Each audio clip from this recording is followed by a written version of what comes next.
Hola emprendedores y emprendedoras, bienvenidos a este video podcast. El día de hoy tengo el honor de presentarles a José Antonio Alfaro Mercado, que es un gran artista, un cantante multidisciplinario. José Antonio, bienvenido.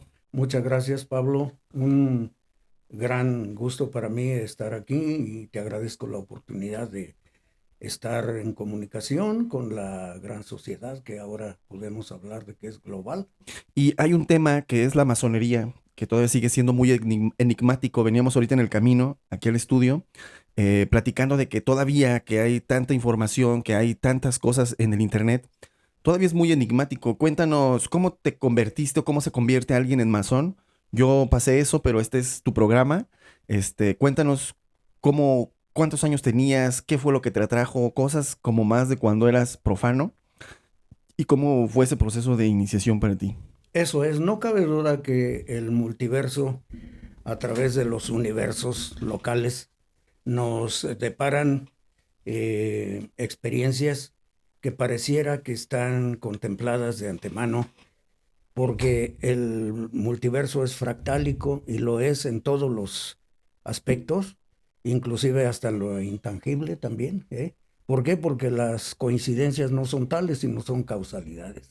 Y lo que yo voy a contestar a esa pregunta tan directa que haces Para es, empezar. sí, para empezar, es porque a mi edad ya no tengo yo inconveniente en usar una discreción algo elástica, porque estamos en tiempos de la era acuariana en que ya la vasija tiene que ser vaciada, claro, con la mayor prudencia y la mayor conciencia que sea posible, desde luego.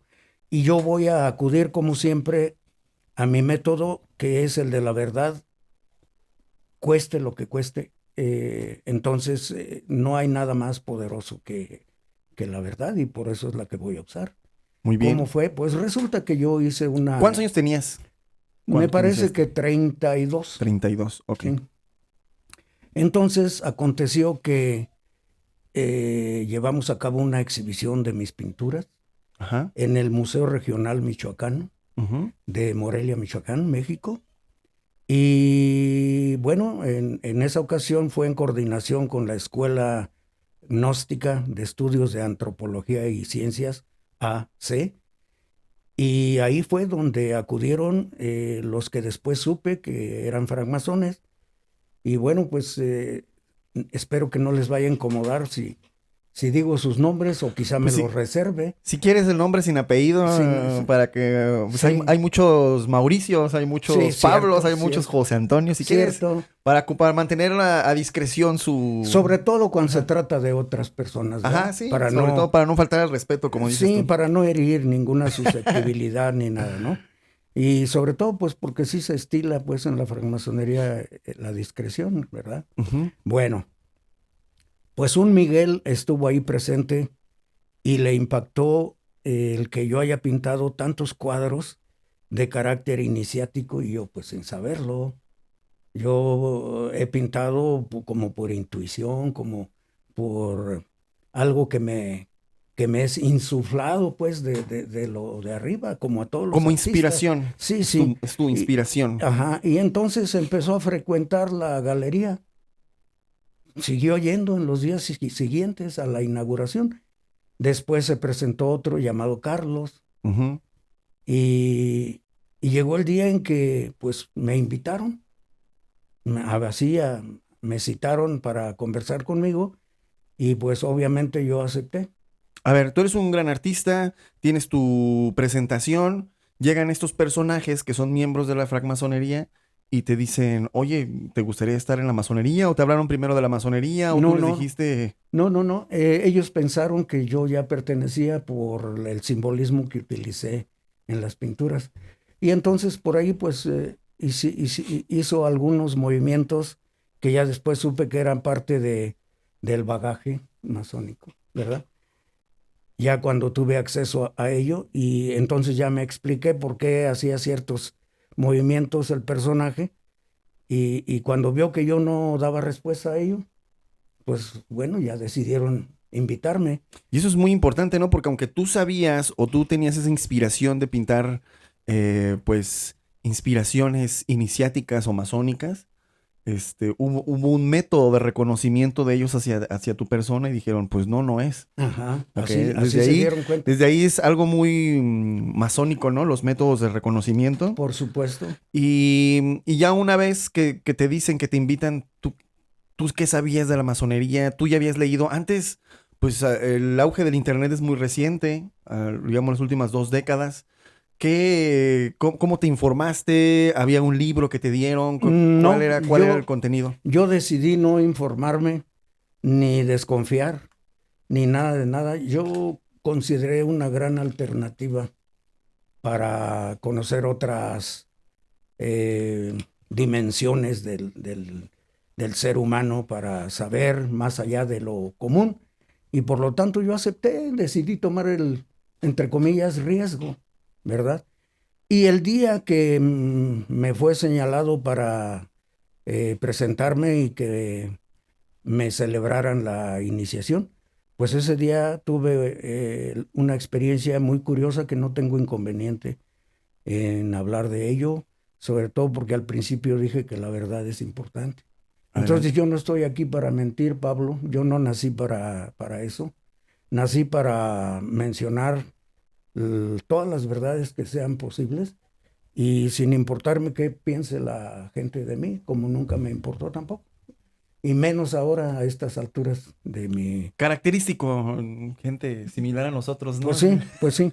Entonces resulta que estaba yo esperando la combi para trasladarme al centro de Morelia, desde las orillas de la misma, Ajá. y volteé a ver el sol y para sorpresa mía vi una letra G en el centro del sol y pues me sorprendió bastantito, pues, que estoy viendo.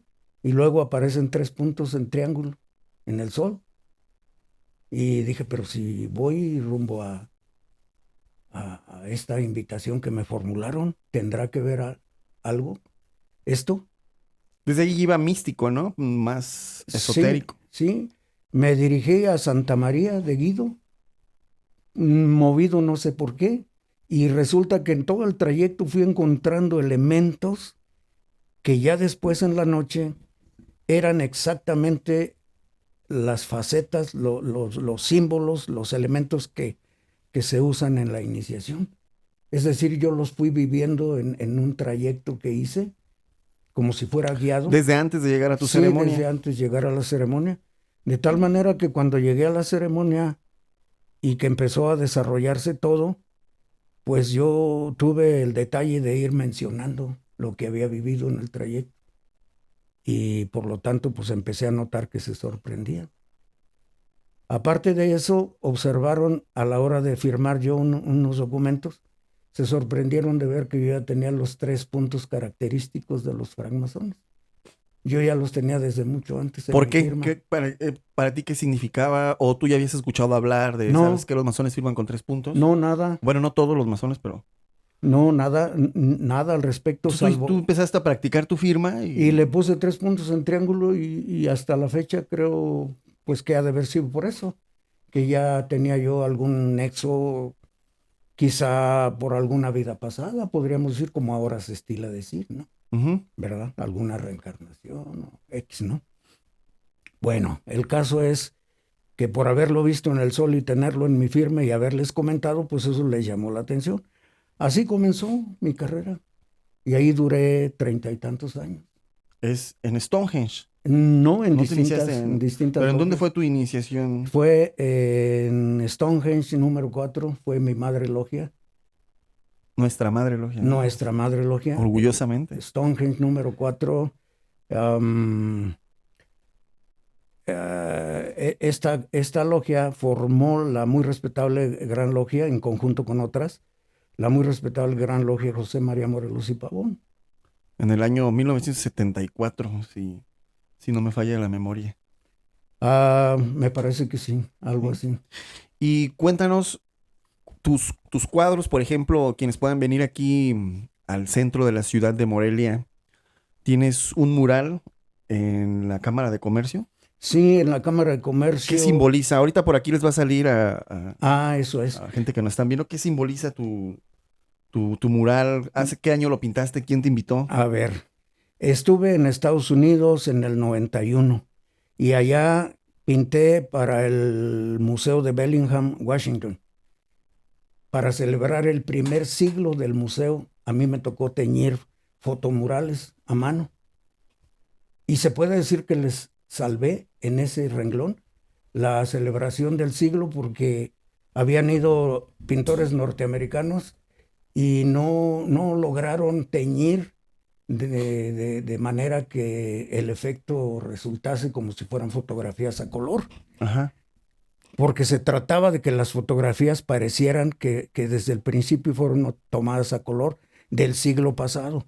Wow. Ajá, y entonces yo sí lo logré porque retiré la pintura con algodones antes de que el papel absorbiera los colores y resultó una película transparente, hizo que eso se viera como una fotografía tomada a color desde el principio.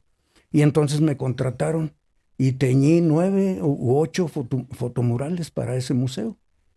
De tal manera que me dieron el crédito en los periódicos allá, en la televisión, y fui el único invitado a la celebración del primer siglo que pude ir vestido como yo quisiera. Fui vestido de civil, con mi traje de civil.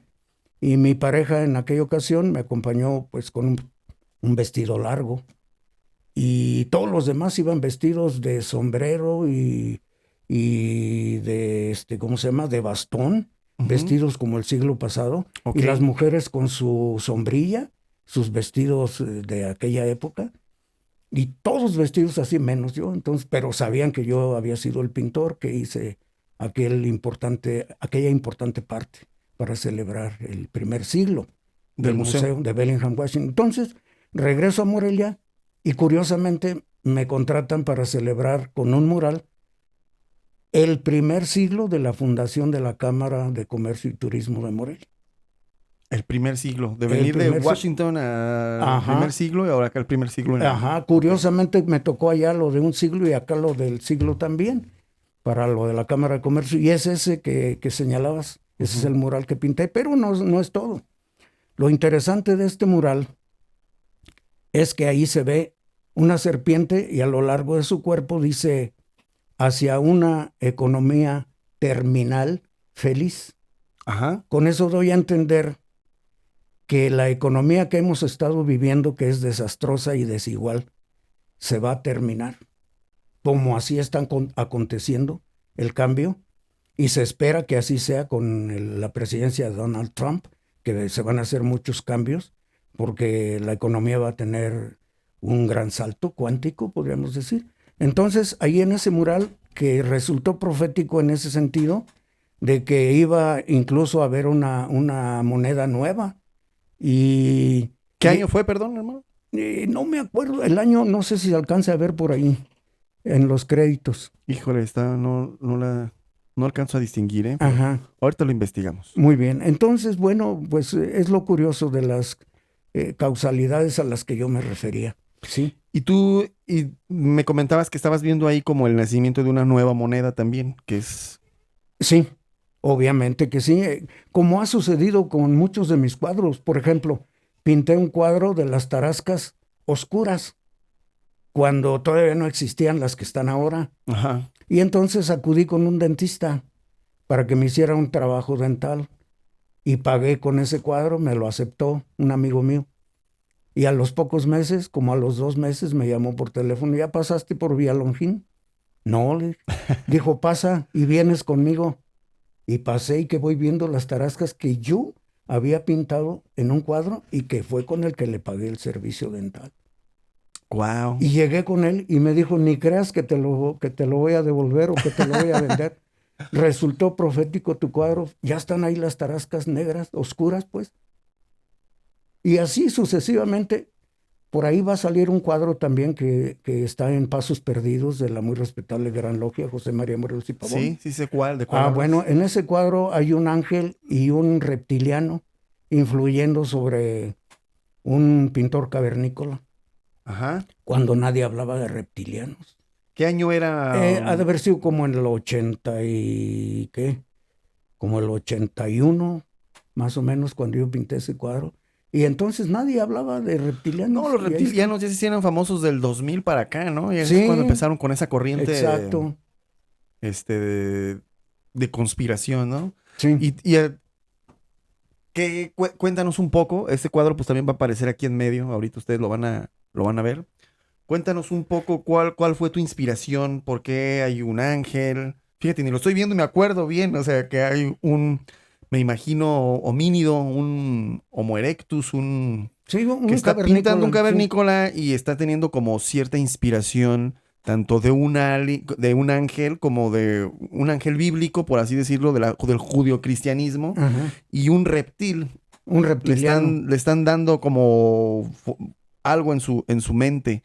¿Qué te inspiró a ti o de dónde leíste, de dónde salió? Porque ahorita, como dices, pues ya es muy famoso, ¿no? El tema de los reptilianos, el tema de... Pero tiene en 1981. ¿Qué te inspiró? Ah, Creo yo que 81 pudo haber sido en 80, ya no me acuerdo del ok, entre año el en que lo 80, pinté. ponle entre el Sí, 79 y el 81. ándale, ponle algo así. Entonces, el caso es que estos dos seres están influyendo sobre el pintor cavernícola. Que está pintando a Jesús, aparte, Está ¿no? La pintando, imagen sí, tradicional que claro, conocemos de está, Jesucristo. ajá, está pintando un rostro de Jesucristo que tiene el cabello en rojo de la mitad y la otra mitad negro. Ujú. Un ojo de un color y el otro ojo de otro, como dando a entender la universalidad de él como ser humano y como ser metafísico, como ser pues divino, como se le ha considerado, ¿verdad? También en algunos ámbitos. Entonces, es por eso y está rodeado de una serie de elementos que tienen que ver con fórmulas científicas. O sea, no solamente es el rostro de Ujú. Jesucristo, hay muchas cosas pintadas alrededor que tienen que ver con la ciencia. En pocas palabras, pues este cuadro dice a las claras que los hombres de las cavernas no estuvieron solos, que estuvieron inspirados o influidos por diferentes seres a través de una energía, a través de una mm, insuflación, vamos, si se me vale el término, o inspiración, como tú le llamabas, ¿no? Pero yo pienso que ahí influye mucho la telepatía, ¿eh? No podemos descartarla, no la podemos dejar fuera, porque pues cuando se transmite un pensamiento, una idea, pues es telepatía. O sea que estos seres pueden llegar a utilizar la telepatía, aunque, sin embargo, el humano no la comprenda o no la conozca, ¿no? Puede influir a las demás personas. Por lo menos influye a algunos. Beethoven fue influido por seres espirituales, él lo dijo abiertamente, y muchos otros. Científicos como por ejemplo el padre de la química, Ujú. Kekulé, él soñó la estructura química, la soñó. Entonces, he ahí cómo a través de ciertos medios, ciertos seres captan lo que la inteligencia universal o el cósmico transmite a las criaturas inteligentes. Por ejemplo, ¿qué influencia tú crees que hayan tenido? Hay un artículo que a los pies del monte de Sinaí se encontraron restos de cannabis. Todas estas plantas mágicas, ¿no? O de poder, como le llaman algunas personas, em, el peyote, la cannabis, ¿qué influencia sobre la humanidad tú crees que han tenido? O porque hay muchos artistas que lo han usado, muchos am, artistas que han recurrido a las sustancias psicotrópicas. Cosa que no tiene nada que ver conmigo. Yo Ajá, nunca, no, que nada tiene que ver contigo, pero tú cómo ves a lo largo, comprendiendo estos temas que tú estás ujú. comprendiendo, cómo ha tenido influencia sobre la humanidad en general estas sustancias. Bueno, no se puede negar que eso es una realidad y que algunos seres sí han tenido que usar ese tipo de vehículos para poder desarrollar su obra. Yo no, yo en lo personal no he necesitado nunca nada, ningún Ninguna artificio. sustancia No, externa.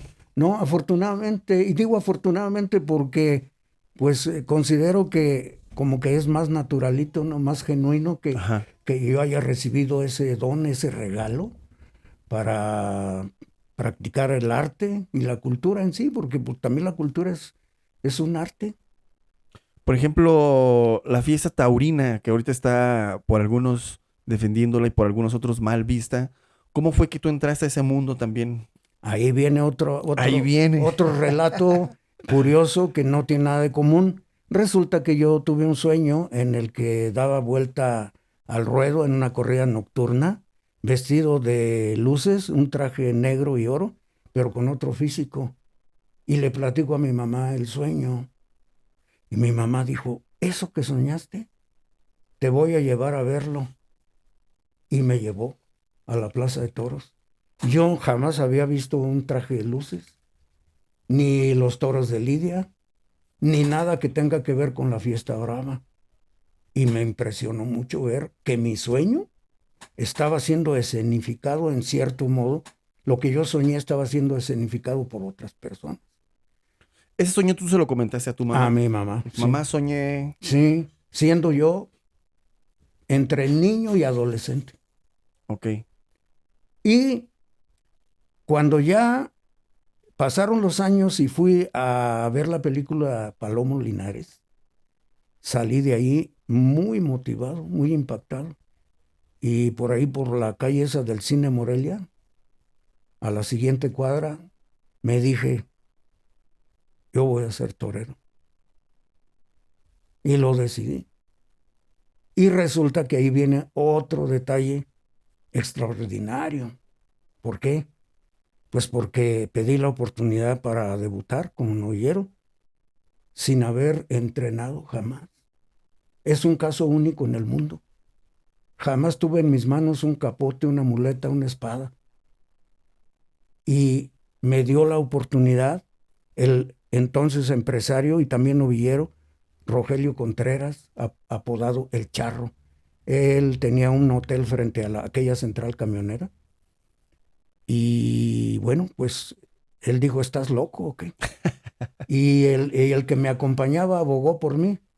Marco Antonio Ramírez Tortosa le dijo, no, Charro, no está loco y te aseguro que no te va a quedar mal. Te vas a rajar, me dijo.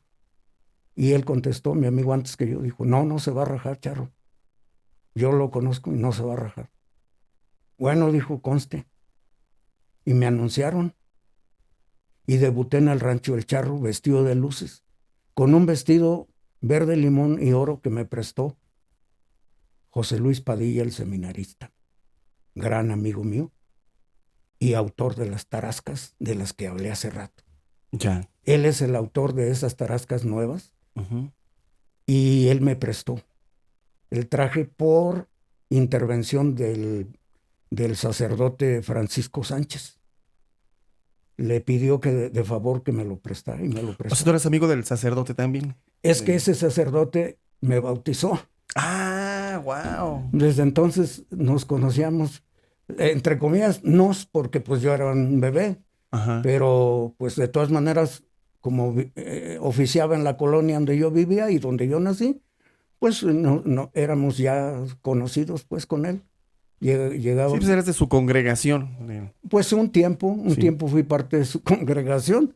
Entonces, bueno, resulta que estaba presente el padre ahí en el público y le brindé a él el novillo de mi debut. Y el novillo, pues como yo no sabía torear, bueno, yo tenía muchas ganas y le pegué un farol de rodillas. Pero como yo no sabía torear, le marqué con mi cuerpo a la derecha para que pasara por ahí. Yo sin saber que hacia allá iba a ir el novillo. Y ya estando aquí casi encima de mí, lo cambié al lado izquierdo. Y al cambiarlo, pues me alcanzó a rajar la ceja izquierda con el cuerno. Y bueno, el caso es que me agoté por yo nunca haber entrenado, me pesaba la espada, como no tienes una idea. Era muy pesada. Y fui y se la entregué a Adolfo Guzmán, el que era cabeza de cartel. En tanto a mí me vendó Benjamín Alanís, que fue quien me hizo favor de vestirme de luces, y me llevó a la Cruz Roja. Y en la Cruz Roja me suturaron, me afeitaron la ceja, me suturaron y yo me la tuve que pintar como 2 meses. Y total que a los 2 meses me repitieron, algo me han de haber visto las personas, me repitieron en la Monumental de Morelia en un festival y me fue muy bien, un 9 de julio del 72. 1972. Sí. Wow. Sí, yo debuté un 21 de mayo. Debutaste un 21 de mayo, fue en los 70s. ¿Y cuál fue la fecha cuando te iniciaste en la masonería, más o menos? A ver, ¿O el año? a ver, aquí ha de estar. El 6 de mayo de 1982. O sea, 10 años después de tu debut, más o menos de torero, Yo te creo que iniciaste sí, en la porque fue el masonería. 21 de mayo mi debut del 72. Y en la orden masónica en 1982, en la respetable logia simbólica Stonehenge número 4, constituyente de la muy respetable Gran Logia José María Morelos y Pavón, del rito. Generalísimo. Sí, generalísimo. José María Morelos y Pavón, del rito escocés antiguo y aceptado. Así es. Qué bueno que traje este escrito, lo El encontré acordeón. hoy. Pues lo encontré hoy. Nada es casual. Nada. Mi vida está bordada de puras no coincidencias, sino causalidades, Pablo. Era como lo que habíamos comentado la otra ocasión, ¿no? De que ya todo está escrito, nada más que nosotros no sabíamos. No nos damos No cuenta. nos hemos dado cuenta. Ya nos vamos dando cuenta después, como es mi caso, yo sí ya me percato de algunas Y ya lo vas cosas. registrando, ¿no? Sí, como no, sí es que es asombroso, pero qué bueno que sea así, ¿verdad? Y pues ve simplemente cómo coincidió con lo de mi amigo el seminarista, que me prestara el traje, El traje. brindarle al padre que me bautizó. Ajá. Es muy... Él me fue a entregar la montera, porque como llevaron la Cruz Roja, me fue a entregar la montera a la casa y a la colonia Melchor Ocampo. la respetable logia simbólica Stonehenge número 4, la cual debió nacer como a mí, en algún par de décadas después. Yo soy 2006, tú eres 82, ¿no? Entonces imagínate. Hay un mural fantástico en la muy respetable Gran Logia Generalísimo José María Morelos, donde yo tuve la oportunidad de ver la verdadera luz. Y lo primero que ve uno después de que le dan la luz, los que son masones, los que son iniciados van a entender, pues vemos un mural fantástico. Y ahí viene tu nombre, o sea, todos los que se han iniciado en esa gran logia, pues mínimo van de preguntar, pues quién es Alfaro, ¿no? Porque el cuadro primero, el que estaba acá en los Pasos Perdidos, y ahora el mural hermoso, en Oriente. ¿Qué te inspiró a hacer ese mural? ¿Cómo comenzaron? ¿Quién pagó la pintura? ¿La gran logia? ¿Tú se lo regalaste? ¿Cómo fue ahí? Cuéntanos un poquito para irnos a esa... Me imagino que fue en qué año también No me tengo. acuerdo tampoco, pero ¿cómo fue? A ver, cuéntanos. eso es. Bueno, ese mural me solicitaron si podía pintar algo, yo dije que sí. Ajá. Y entonces me dieron la opción de elegir yo el tema. Ok. Y dije, qué mejor que la cultura egipcia.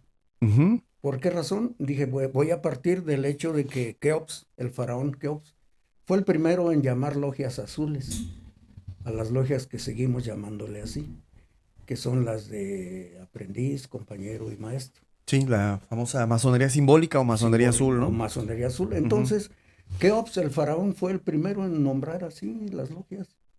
Y dije, pues aquí, ese va a ser el tema. Y fui desarrollando con puros elementos egipcios ese mural, como has podido constatar, y todos los que han estado ahí también. Entonces, pues está rico en contenido, ¿verdad? Y el material, pues lo pagaron ellos. A mí me pagaron simbólicamente. Recibí un pago muy simbólico porque ni siquiera cubría un cuadro de Caballete. Ok. Lo que yo cobré ahí, aunque se manejó que me habían pagado, pero eso no es pagar. Es un descuento, ya, como por así decirlo. Sí, porque ese cuadro mínimo en ese tiempo sería sobre unos 60,000, 70,000 pesos. Entonces yo les dije que me pagaran lo que ellos gustaran, ¿no? Algo simbólico. Y me pagaron como 3,000 pesos.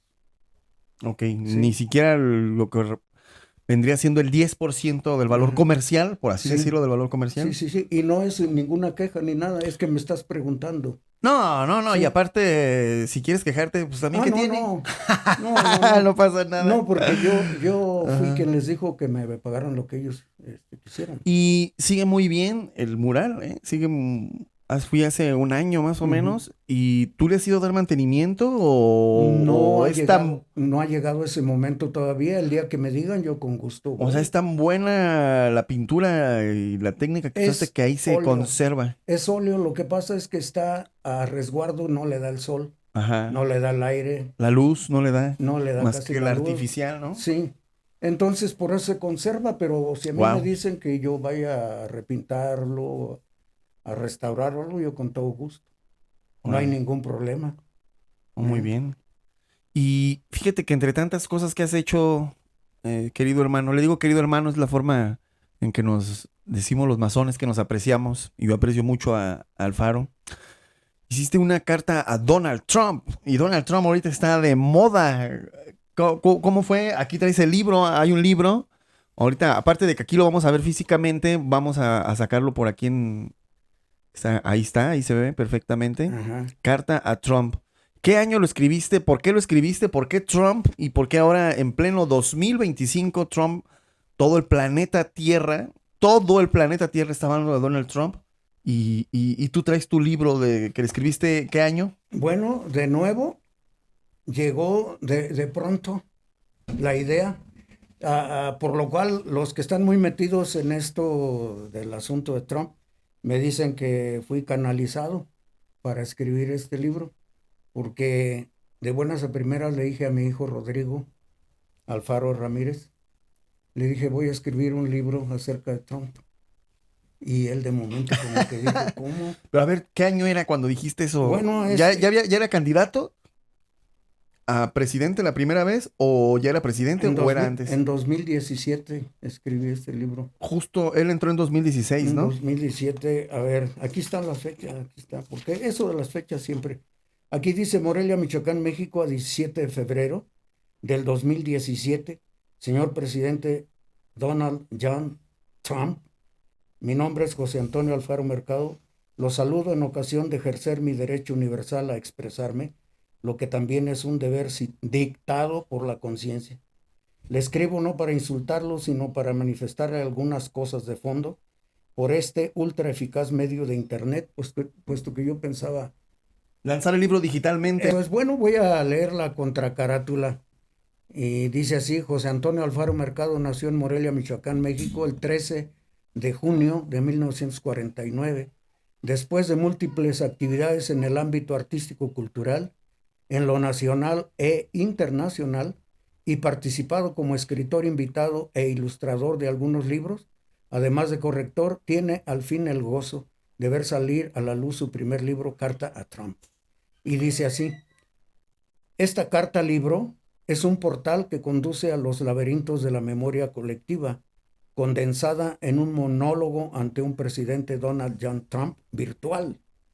En los entresijos de la lectura, las luces del entendimiento de cada lector se encenderán como cocuyos y querrán participar en un gran salto que llegue hasta la llamada fuente original, de donde emanaron los grandes espíritus que han laborado en la obra negra, la obra gris y la obra blanca de la familia humana y del planeta hospedero, en la que la onomástica es el mapa etimológico que guía. Es decir, yo usé mucho la onomástica para que las personas se vayan guiando ahí. Doy significado de nombres, de cosas, etcétera, para que se entienda que nada es casual, que todo es por causalidades. Y acerca de Trump, resulta que lo que yo escribí aquí, mucho ya se está cumpliendo, mucho ya se cumplió. Como tus pinturas proféticas que Algo tienes, o así, sí, sea, sí. pasaste tu talento de pintar proféticamente a la escritura y resultó que te pones a escribir y también fue profético. Pues sí, sí, realmente porque, a ver, voy a retroceder un poquito. A ver, antes, ¿este dónde lo pueden adquirir para que Bueno, pues si me conmigo, escriben aquí también, ¿no? Lo vendemos aquí también. pues mi número telefónico es 44 33 49 61 81. me pueden llamar y yo con gusto de alguna manera nos ponemos de acuerdo y se los hago llegar. Ya saben, si quieren la Ujú. carta Trump, escrita por José Antonio Alfaro Mercado, aquí acaba de dar su número. Este libro lo presenté en el Palacio Clavijero y quien me consiguió el espacio ahí para presentar dicho libro fue precisamente el muy respetable gran maestro, cuyo nombre en este momento se me escapa, porque yo no lo conocía. Fui a verlo precisamente para pedirle su apoyo, para que me dieran el espacio, y fue así que me lo concedieron. Y la segunda presentación de este libro fue en la casa natal de Morelos, Ok. donde estuvo Isadora Adán, periodista, eh, escritora, poeta, cantante, es una mujer increíble, Isadora, a la cual, por cierto, también le compuso su canción en agradecimiento, pues, y reconocimiento más que nada por lo que ella es. Y estuvo Juan Carlos Trejo, el locutor de Radio Nicolaita, Ujú. y Eduardo Aguirre, un escritor, un poeta, fueron los comentaristas en la casa natal de Morelos. Entonces, ahí se habló de Donald Trump y entre el público, un señor apellidado Sánchez, Rubén Sánchez creo que se llama él, me hizo la pregunta, ¿usted cree que va a ganar Donald Trump en esta segunda eh, vuelta de él? Le dije, por supuesto que va a ganar Donald Trump. Y ganó. Entonces recibí algunas llamadas en que me decían que con mucha seguridad había dicho yo que iba a ganar. Y ganó. Y ganó. Pues lo que pasa, les dije, es que yo soy lector. Aunque mucha gente toma a farsa, a mito, lo de las lecturas de café, de cartas, de manos, pero son toda una ciencia, Pablo. Y como yo no les doy al avión a los que me consultan, yo les digo lo que sale, la verdad. Y cuando acontecen las cosas, obviamente me lo agradecen y me reconocen, pues, que no me equivoqué. Entonces, ¿por qué? Pues porque no les miento. Lo que sale, pues eso les digo yo. Soy lector de café, de la mano, intérprete de sueños, y que muchos lo hicieron en la antigüedad y lo sigue haciendo mucha gente. Entonces, que no les extrañe eso. Yo por eso lo pongo en mis cartas de presentación, yo no tengo inconveniente.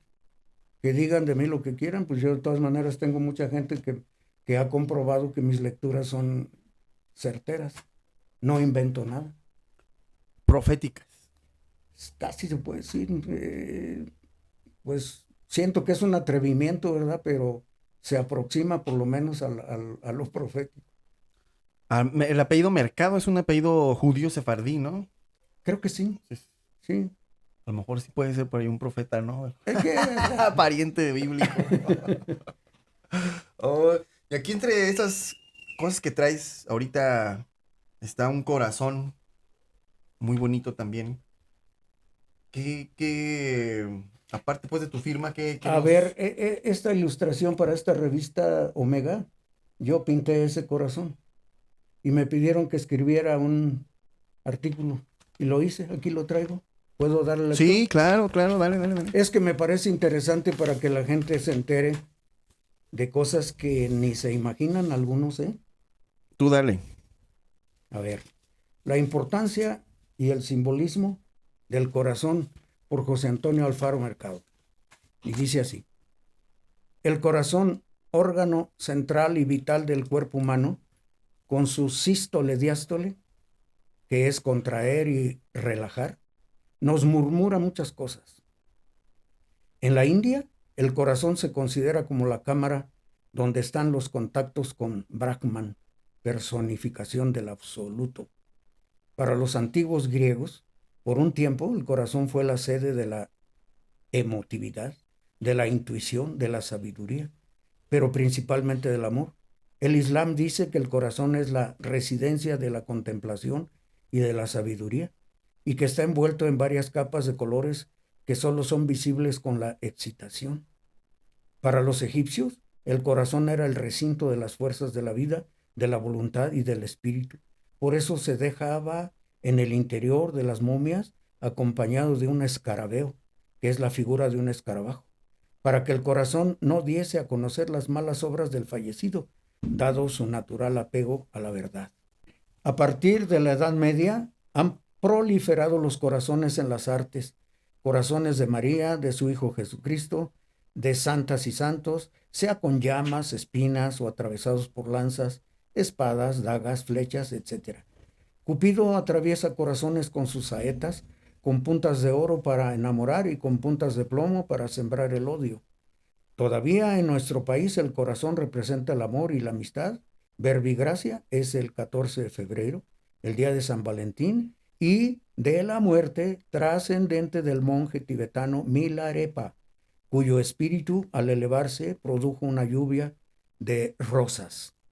En la antigua China se asociaba al corazón con el sol naciente y las hojas de morera, por su forma cardioide, mismas que son el alimento del gusano productor de la seda.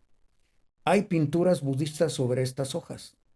Como corolario, les digo que en nuestro bosque Cuauhtémoc de Morelia hay por lo menos una morera a espaldas del DIF de Morelia, Michoacán de Ocampo. El corazón de Melchor Ocampo, conservado por generaciones, dejó impactada a la gente que lo contempló en el edificio de San Nicolás de Hidalgo. La Cábala nos refiere que el corazón es el trono de Jesucristo y que los latidos al unísono con el Padre y el Sacro Espíritu producen un fuego divino. De ahí que se representa al Mesías con el corazón en una mano para alumbrar nuestro espacio, tiempo y la eternidad.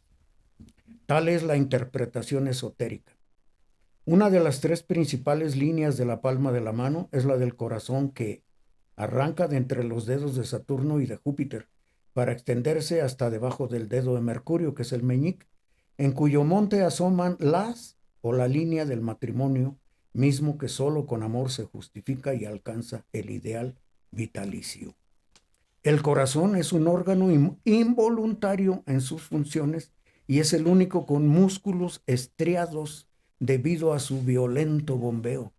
De corazonada derivó la palabra coraznada, es un guiso de corazones, y coraznada es el nombre del corazón del pino, tal vez por la ninfa Pitis, convertida en este árbol para librarla de la persecución lujuriosa de Bóreas, el viento norte. Entonces, recordemos que el pino navideño tiene su corazoncito, así como flores femeninas y flores masculinas en distintas ramas, con lo que adquiere un simbolismo contundente de árbol de la vida. El corazón no podía faltar en el cielo, donde es la constelación de Carlos y se localiza en el hemisferio boreal, cerca de la constelación de los Lebreles. Además, la estrella Régulo es el corazón de la constelación del León. Filosóficamente, veo los corazones de los animales y de los humanos como fragmentos de la coraza del Sol, que saltó en billones de billones de billones cuando rompió su coreáceo cascarón para darnos luz y vida. Así me explico la palabra corazón, es decir, coraza de On, coraza del Sol. ¿Cuándo daremos a luz nuestro sol cardíaco? Cuando nos decidamos a amar y en consecuencia a sufrir por los demás. En ello radicó el quid de Jesucristo y la definición de los mayas cuando decían Yacunaj: el que sufre, ama, y el que ama, sufre. Asimismo, el simbolismo filosófico del corazón embalsamado del maestro arquitecto Hiram Aviv, nuestro eterno maestro en la masonería, Pablo, y quiero referirme a algo más por ahí, no sé. Aquí traía unas... Fíjate que mientras encuentras la otra nota, yo conozco muy poca gente. Tú sabes que mi padrino para entrar en la masonería pues fue el judío rebelde Genaro Vázquez de la Mora. Sí. Mi padrino Genarito, que de cariño le decíamos, paz descanse. Pero ahorita al escuchar tu artículo en la revista, mencionas la Cábala, mencionas a Jesucristo, mencionas a la cultura tibetana, mencionas al maestro Hiram Aviv. Muy pocas personas en realidad son capaces de asimilar el conocimiento universal. Mencionaste a los mayas. ¿Cómo ese pensamiento se ha estado perdiendo? Yo ya muy poca gente, pues puede leer eso, ¿eh? Muy poca gente puede realmente hacer toda esa mezcolanza de culturas, de civilizaciones y generar una estructura. ¿Qué, qué crees que tengas tú, Genarito, o muchas otras personas que pueden amplificar o más bien de lo concreto o lo abstracto, lo pueden simplificar en algo más digerible para... Bueno, lo que sucede es que Genaro leyó mucho toda su vida. Como tú también, o sea, o tú, Mm, o era más lector, Genaro, tú eres más por inspiración, ¿no? O, Yo soy Genaro. más escritor que lector, curiosamente, pero sí leo, ¿eh? Sí. Yo leía 15 libros por año. Ok. Ahora puedo decir que leo unos 7, 8 por año porque pues ya tengo la oportunidad de ver algunos videos de temas que a mí me interesan. Eso también ¿Verdad? redujo mucho la lectura, ¿no? El Sí, como no, YouTube, sí, aunque no, las uno no quiera. Sí, documentales. pero de todas maneras sigo leyendo. Sin embargo, yo considero que Genaro leía, pues por lo menos la Biblia la leyó de cabo a rabo y yo creo que la releyó y Decenas de etcétera. veces, yo creo, Sí, sí. entonces, bueno, La tenía de memoria, la liturgia sí, masónica la tenía de memoria, sí. todo. Pero quisiera decir algo más Adelante. del Sí, corazón, no, sí, Pablo. sí, sí, usted es tu Mira, podcast, hermano. aquí viene lo interesante A del ver. tema del corazón, porque tenemos un segundo corazón, No me va a decir que me ahogue, a ver, ¿cómo es? ¿verdad? Hasta me agarré, es que tengo aunque sea el primero, ¿no? Pero ¿cuál es el Bueno, segundo? tenemos el segundo corazón que va desde de la base del hueco popliteo, que es detrás de la rodilla, o poples, o corva, como le quieras llamar, hasta el talón. Ahí tenemos un corazón y en la otra pierna el otro. Por lo tanto, tenemos 3 corazones los Wow. seres humanos. Ese segundo corazón se le llama sóleo. Es un músculo localizado en la parte baja de la pantorrilla y nos mantiene caminando y erguidos gracias a ese músculo. Y se le llama corazón porque se encarga de bombear la sangre de una manera muy, muy vital para que podamos tener ese dinamismo de la locomoción y de mantenernos erguidos. Es muy polifacético ese corazón en sus funciones, pues hace circular la sangre con sus 2 venas potentes. Entonces, algo más sobre corazón, pues puedo hablar de nuestro planeta, que su corazón es el núcleo compuesto de níquel y hierro, y el símbolo del hierro es, a ver, el símbolo del hierro y del níquel es fe y ni fe, pero si tú inviertes y le pones feni, ya nada más le pones una X y es fénix. Fénix. Y eso explica que el núcleo de la Tierra sea tan poderoso, tan lleno de energía, y que se manifieste como fénix en los volcanes que son cíclicos. Que hace renacer todo, o sea, lo Ajá. extermina y lo Renace, vuelve a renacer. exacto, de sus cenizas, por así decirlo, surge otra vez. Porque bíblicamente es el apocalipsis, ¿no? Se acaba todo con fuego y vuelve otra vez el Génesis en el principio. Ajá, algo así. Corazón es el asiento y centro de la vida. Con corazón es como decir con ánimo, con amor, con entusiasmo. Concordia, que es reunión de corazones. ¿Qué es discordia? Pues conflicto, lo contrario. ¿Ya? Y ya que hablé de Melchor Ocampo, por el corazón que estuvo en exhibición de la manera más respetuosa, con veneración, podemos decir, en San Nicolás de Hidalgo, pues qué curioso que me tocó hablar en esa tribuna desde donde Melchor Ocampo habló en su momento. Me tocó a mí ocupar ese lugar que hasta sentí su energía ahí. ¿Por qué me tocó hablar desde ahí? Porque me eligieron en la Logia Hombres de la Reforma o Nigromante número 22, no me acuerdo cuál de las dos, para que fuera en representación de la muy respetable Gran Logia Lázaro Cárdenas, a la cual también pertenecí.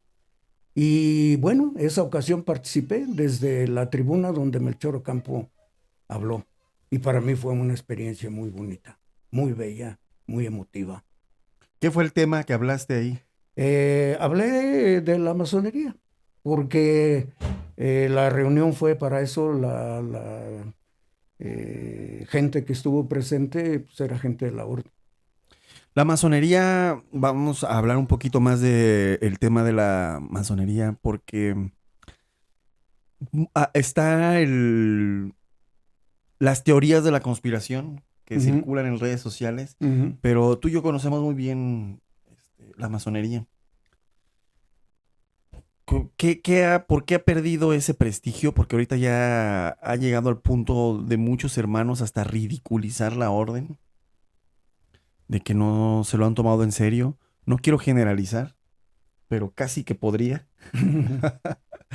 ¿Qué crees que tenga? Porque según hay algunos que en este nuevo renacer, en este nuevo orden, en este nuevo reinicio, va a ser muy importante la participación de la masonería, pero ¿crees que deba de haber un cambio como en 1717 con esa conformación de la Gran Logia de Inglaterra? ¿O qué crees que sea el porvenir? Porque ya cada vez hay algunos que ya profetizan que en el 2035 no va a haber grandes logias porque se están exterminando. ¿Sí me voy a entender? Cada vez son menos personas las que están participando, cada vez están más divididas. ¿Tú cómo ves el panorama para aprovechar tu don profético? Esperemos que también esto del micrófono y la cámara. Ni, ni, ni siquiera se trata de usar la vena o el vasito profético que yo pudiera tener, como todos los seres humanos lo tienen, lo que pasa es que está dormidito. Adormecido, Sí, ¿no? está adormecido por ahí, pero bueno, ni siquiera hace falta, Pablo, porque los acontecimientos actuales nos hablan a las claras de cómo están las cosas.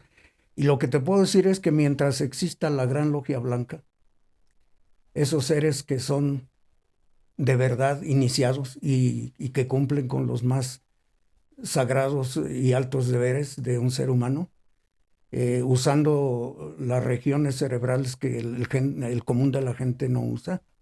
Mientras estén ellos, es como si todas las grandes logias estuvieran funcionando en el mundo. Ok, porque sí hay muchas funcionando. Sí. Pero ahorita la membresía cada vez más, a pesar de que hay tanta popularidad de la masonería por History Channel y un montón de tutoriales, Ujú, documentales que hay ujú. al respecto, el número está decreciendo. Sí, sí, sí, pero es que estamos viviendo tiempos de extrema oscuridad. Se está librando la batalla de los siglos, ya no del siglo, de los milenios, puedo decir, entre la oscuridad y la luz. Y para esta gran batalla, curiosamente, está liderando Donald Trump, el grupo de la luz. Ok. Aunque a muchos lo interpretan como alguien muy Sí, malo, sí, extremista, como racista. siempre sucede, siempre. Y es que, bueno, quizás se basan en los discursos desatinados que sí tiene el hombre, ¿sí? Sí los tiene y las cosas que dice y todo, pero finalmente eso no cuenta en la panorámica porque simplemente él está liderando un grupo de seres de luz y aunque él sea imperfecto en su decir o en su actuar, está liderando a los de la luz, no a los de la oscuridad.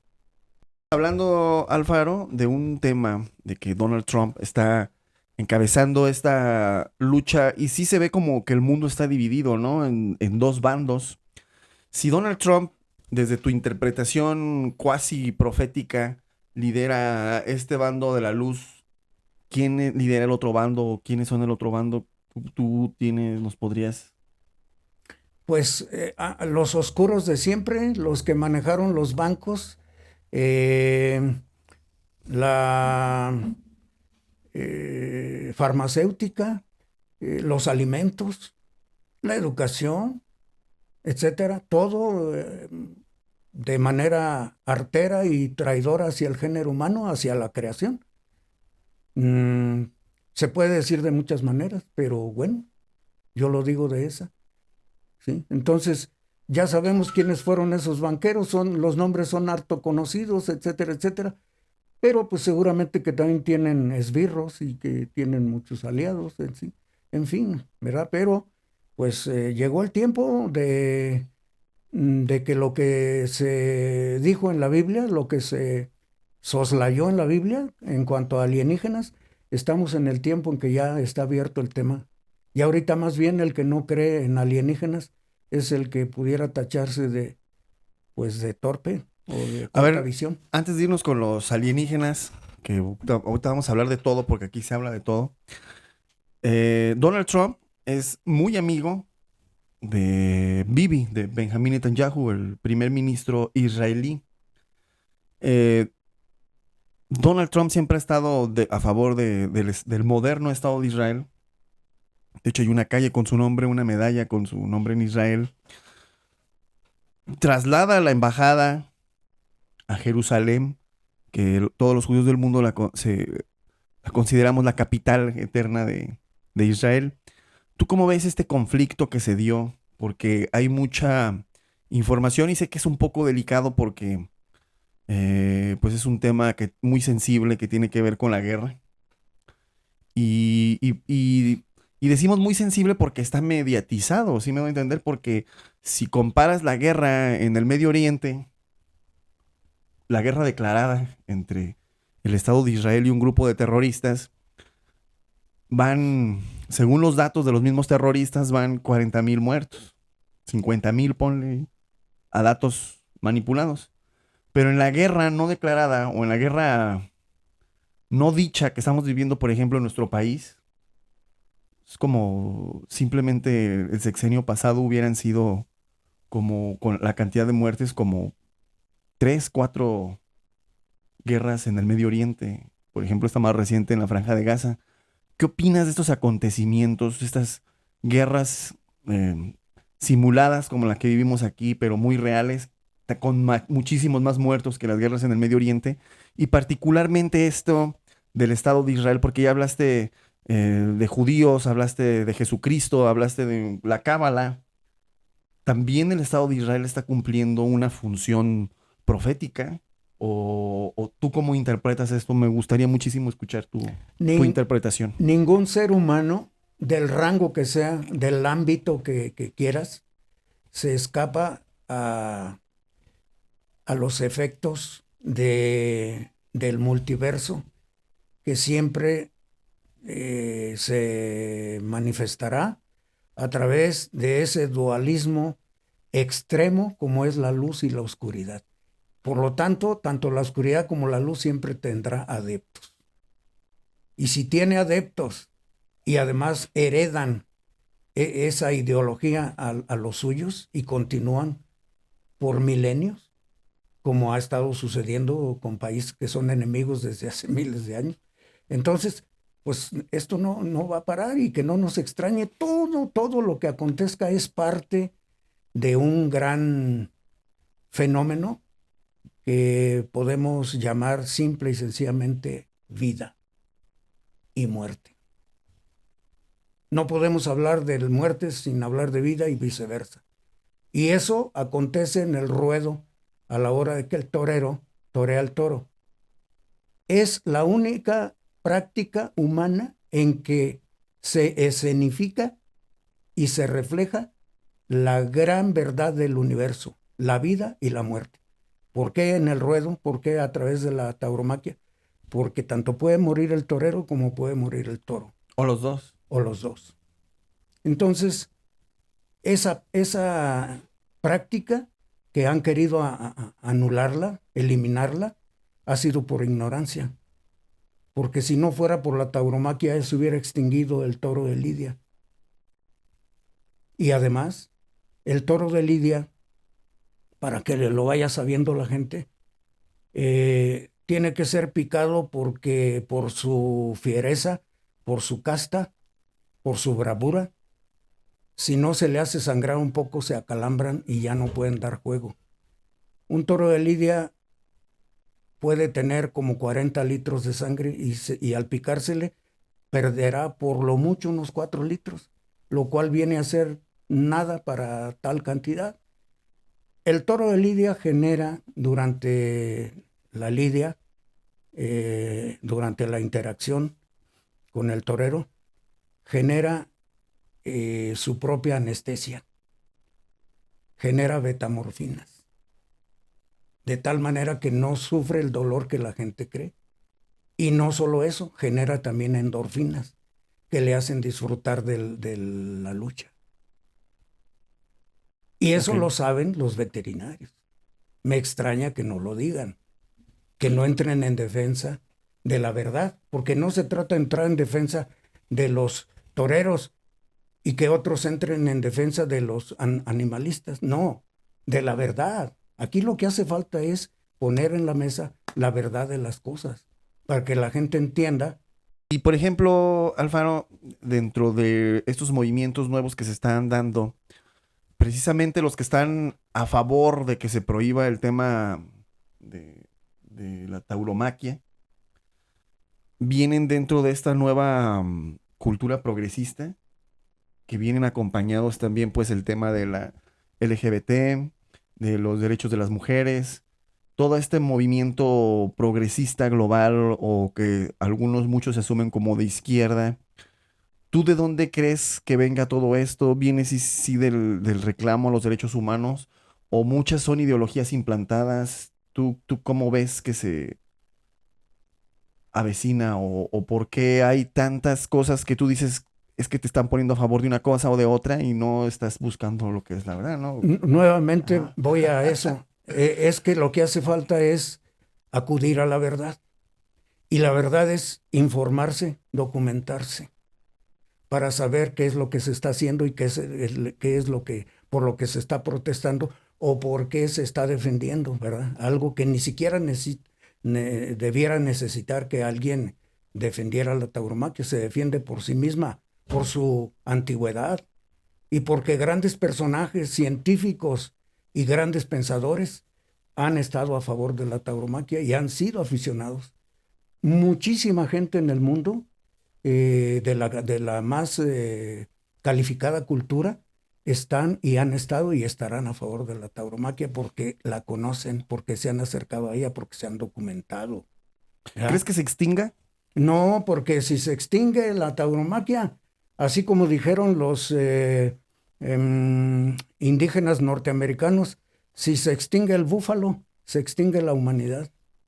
Y el búfalo, pues como quiera que sea, también es un rumiante, ¿verdad? Entonces, tenemos la constelación de Tauro, por algo será. Ujú. Entonces, ¿Cuál es el vestigio más antiguo de tauromaquia o de estas fiestas? tendríamos que hablar. Y por qué se le empieza a dar este simbolismo solar, por así decirlo, de lo que estoy escuchando? Bueno, el toro en realidad su cuerpo representa el planeta Tierra, los cuernos representan la luna creciente y menguante. Ok. Sí. El toro tiene un exceso de tierra, por eso se cansa. El caballo tiene un exceso de viento, de aire, perdón. Pues es lo mismo, pues. Y por eso corre y no se cansa casi. Y el hombre tiene un exceso de fuego y de tierra. Y por eso su pasión, su ardor para hacer las cosas, ¿no? Y la inspiración y demás, según pues la canalice, ¿no? Entonces, todo tiene una razón, un trasfondo, no es nada más porque sí, ¿verdad? El toro está ahí y no lo podemos quitar del zodiaco.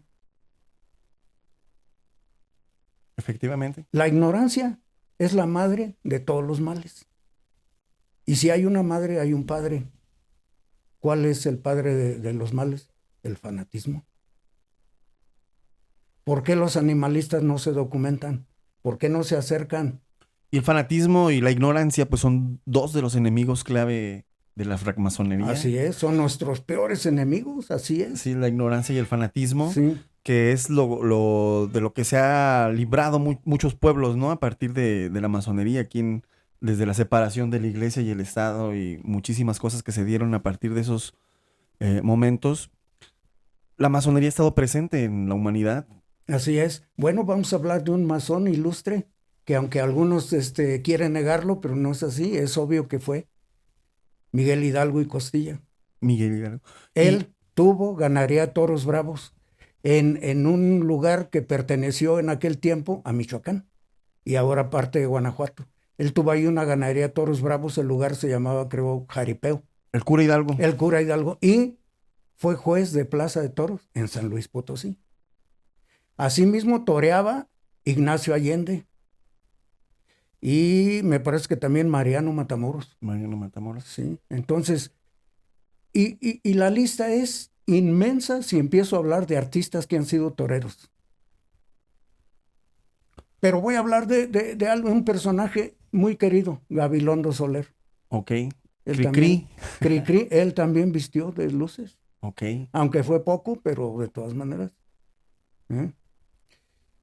De tal forma, Pablo, que es tan inmenso el mundo de personajes que están dentro del mundillo de la tauromaquia, que resulta Insuficiente un podcast, ¿no? Hay que exacto, darle continuidad. exacto, sí, sí, sí. Y ahora las mujeres que están toreando con tanto éxito. Ok.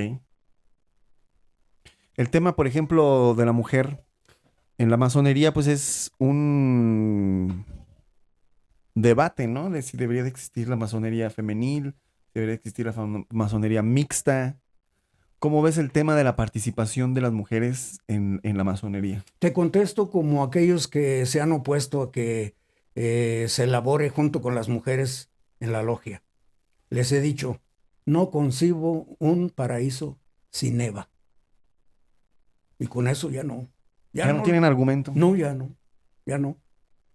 ¿Crees que desde la aparición de la mujer en las logias, que pues, si hablamos de siglos, pues es reciente, tenga que ver también de su importancia en la participación social de las mujeres? Por supuesto, porque, por ejemplo, Pablo, y voy a un punto muy, muy importante. Todo el mundo habla de Dios, ¿cierto? Ujú. Y dime tú, ¿cuántos hablan de diosa? Sí, pues es lo que tenemos, ¿no? En el judio-cristianismo, el tema, pero también porque el tema, por ejemplo, del judio-cristianismo en particular, pues es un tema solar, ¿no? Es un tema que desde el Antiguo Testamento vemos que siempre es un dios viril de guerra, Sin un embargo, dios... a ver, acudo a algo, a un detalle A interesante. ver, ve, En Suecia es la Sol. la Sol. Ajá. Sí, pues he escuchado a Pierre Bueno, Islas, es la que es Sol, Islas Ericsson, que es... sí. Y no me acuerdo en qué país es el Luna, no la Luna, el Luna. Entonces, ahí está bien clarito, ¿sí? Además, mira, es tan sencillo. El universo se compone de los dos, masculino y femenino, si no, no habría vida. El eterno femenino y el eterno masculino están ahí contundentemente. Y pues no podemos ignorar la presencia sempiterna de la diosa, el lado femenino de Dios. Que eso viene también mucho en la corriente templarios, la corriente priorato de Sion, ¿no? La divinidad femenina, Sí, todo este tema de María Magdalena, de claro, los claro. testamentos Y si gnósticos. lo analizamos, pues la Virgen María está representando el eterno femenino. Ujú. Eva también, Juana de Arco igual, Madame Curie, si nos vamos al ámbito de la ciencia, pues es el eterno femenino usando su bagaje intelectual para hacer avanzar la ciencia. Y está Hipatia, aquella gran científica, matemática y demás, que la asesinaron arrastrándola con un caballo, la mataron porque tenía la capacidad de la astronomía, de la literatura, de todas las ciencias, era una luminaria, Hipatia. Entonces, son mujeres que han representado el eterno femenino, Pablo, y no las podemos ignorar. Ahí están. Porque en una cultura como la nuestra, hablo de México y en general a lo mejor todo Latinoamérica, teniendo una influencia del catolicismo en México de arriba del 90%, y los que no son católicos pues son protestantes o de alguna otra denominación judio-cristiana, ¿por qué se vive ese machismo tan marcado en nuestro país? ¿Y por qué ahorita se le está dando importancia con mayor auge, hasta en lo político, en lo deportivo, en lo militar, Bueno, el en tema? parte porque en el concilio de Nicea, pues ahí se implantó lo que ahora conocemos como religión católica. Y entonces ahí se implantaron muchas falsedades y se omitieron grandes personajes como Enoch, Como Enoch, como Tomás, como María Magdalena, cuyo ¿no? libro, cuyo libro cuando era muy exclusivo, llegó a manos de nuestro decano de la muy respetable Gran Logia José María Morelos y Pavón, y me llamó por teléfono. Ya llegó. Ven, porque vas a llorar, me dijo. Y fui a su negocio. A la farmacia. Ah, bueno, ya lo dijiste tú. Yo no lo dije, lo dijiste tú.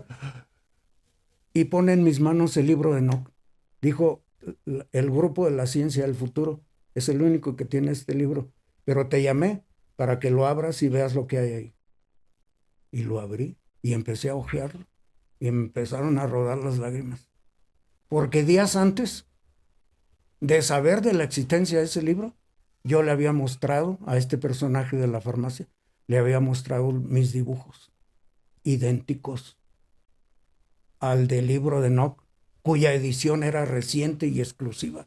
Yo no pude haberlos copiado, pero no fue el único caso. Aparte no tenías acceso, ¿no? A ese libro todavía. No tenía el acceso y ahí viene lo otro.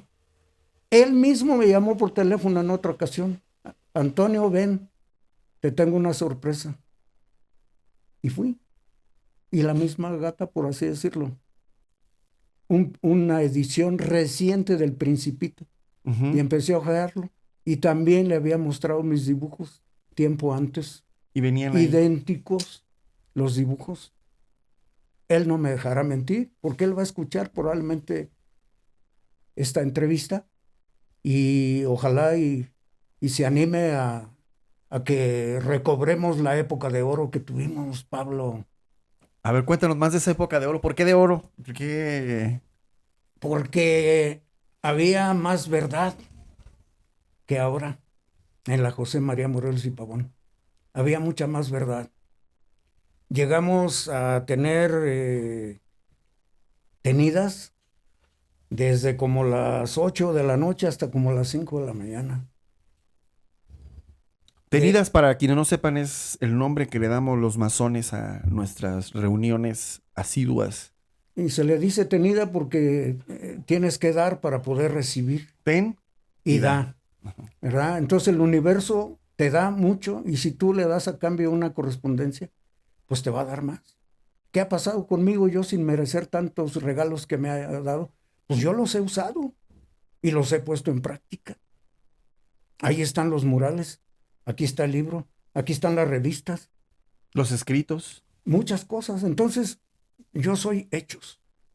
Y con eso correspondo a lo que el universo me ha dado. Soy lector, cumplo con ese deber y no le miento a la gente. Entonces, y hay mucha gente que va a escuchar esto y que me conoce y ojalá respalden mis palabras. Porque valen más las palabras de ellos en un momento dado que las mías, porque yo me podría estar adornando. Claro. Pero estoy usando la verdad nada más. Es tan simple usar la verdad. Pues ya luego nos conseguimos otro micrófono y aquí hacemos el podcast con el doctor Miguel para que aquí recuperar la época de oro. Hermano, pues hay mucho todavía de qué seguirle dando. Y ahorita llevamos un buen rato. Cuando nos vemos sin estar grabando, cuántas horas platicamos, ¿no? Y ahora por eso dije, oye, pues hay que grabar las pláticas. Esto está súper interesante. Mucha gente quisiera saberlo.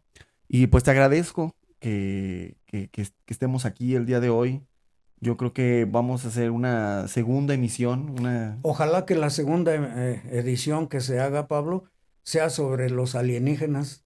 Porque ¿Por qué? A ver, ¿por qué sobre los alienígenas? Pues porque si yo he dicho, nuestro siguiente podcast va a ser con el tema de los alienígenas, pero ¿por qué? ¿Por qué ahorita el tema de los alienígenas? Bueno, pues porque si hoy dije cosas que les va a costar creerlas a algunas personas y a las que me conozcan no les va a costar ningún esfuerzo darme crédito, pues porque me han tratado, me conocen y porque les he demostrado con hechos y con resultados lo que hoy he dicho aquí, ¿verdad? Lo que sucede es que la gente se acostumbró a lo ordinario y se olvidaron de lo extraordinario que tenemos en nuestro interior, con el cual fuimos dotados, ¿verdad? Nuestra dotación, todos los seres humanos tienen los mismos propósitos y las mismas potencialidades, Pablo. Entonces, pues ojalá que la siguiente entrevista sea sobre los alienígenas, porque ahí es donde yo voy a poder hablar por lo menos de alguna experiencia. Hay algunos que dicen que tanto hay algunas especies como el vino, como la marihuana, como el peyote, como el trigo, que realmente no son nativos de aquí de nuestro planeta y que fueron traídos de otro planeta, ¿no? Es algunas de las teorías que existen, pero mejor nos esperamos a que tú nos vayas orientando ahí con todo lo que has Bueno, aprendido. en ese renglón de esos alucinógenos que tú señalaste, yo no tengo nada que decir, salvo del trigo, que conozco que hay una leyenda que dice que en las lomas de Irán, los Ujú, extraterrestres dejaron el trigo para que el ser humano lo cultivara, lo conociera y lo cultivara. El trigo, y bueno, pues cómo no, pues si el trigo es tan simbólico en la francmasonería. ujú. Y bueno, pues para que la gente no se quede con la espinita, pues voy a decir algo que puedo porque es de mi investigación Sí, adelante, personal. adelante. El trigo, si uno arranca un grano de la espiga, se queda uno con ese grano que conserva la capa que lo protege, pero tiene un filamento. Ujú. Ese filamento, si lo pones tú a la vista, vas a ver un espermatozoide ahí. Y si rememoras lo que la Biblia dice del trigo usándolo como un símbolo, que dice que como la espiga del trigo se va a multiplicar y que todo eso, Sí, le encuentras el sentido, ok. ¿sí? Y así es. Entonces, extraterrestres y hermenéutica bíblica, vamos a hablar, yo creo. A lo mejor, pues sí, sí, Siguiente sí. sesión. Oh, pues muchas gracias, José Antonio Alfaro Mercado, la verdad. Un gran gusto que esto haya podido quedar aquí documentado. Una de nuestras pláticas, yo creo que personajes como tú, como Miguel, que ahorita hablamos, deberían de grabar más entrevistas, más videos para que más gente pueda tener acceso a lo que ustedes también han experimentado, ¿no? Porque pues a todos nos puede servir algo. A lo mejor hay algunos que no creen en alguna cosa que, de las que mencionamos, pero a lo mejor sí creen en alguna otra y pues como dice el apóstol Pablo, ¿no? Escudriñarlo todo, retener lo bueno, que lo que le sirva a la gente, y lo que no, pues ahí déjenlo. Aquí en el podcast ustedes vean, a lo mejor del minuto fulano a fulano, para ti fue una gran revelación o algo muy bueno, una información muy valiosa. Y lo que no, pues ahí está, ¿no? Entonces, pues, Alfaro, Muchas gracias, querido gracias. hermano. Gracias. Y lo que puedo decir ya para despedirme, agradeciendo también al público potencial, pues que no se trata de creer o no creer finalmente, Pablo. Pasa, ¿no? Creas o no, la electricidad prende cuando... Se, o la entiendas o no. se trata de saber, Ujú. porque creer o no creer es muy cómodo Sí, y muy exacto. fácil, y saber cuesta. A mí me ha costado mucho, lo poquito que sé, me ha costado sangre, sudor y lágrimas, atentados y demás.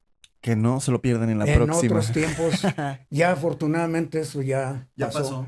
pero en su tiempo sí hubo atentados contra mi persona por los contactos extraterrestres que yo tuve. Wow, no, pues entonces ya Sí. saben, no se pierdan el próximo capítulo. Y aquí esto siempre me despido con esta palabra, que estamos en pie al orden, y es cuanto.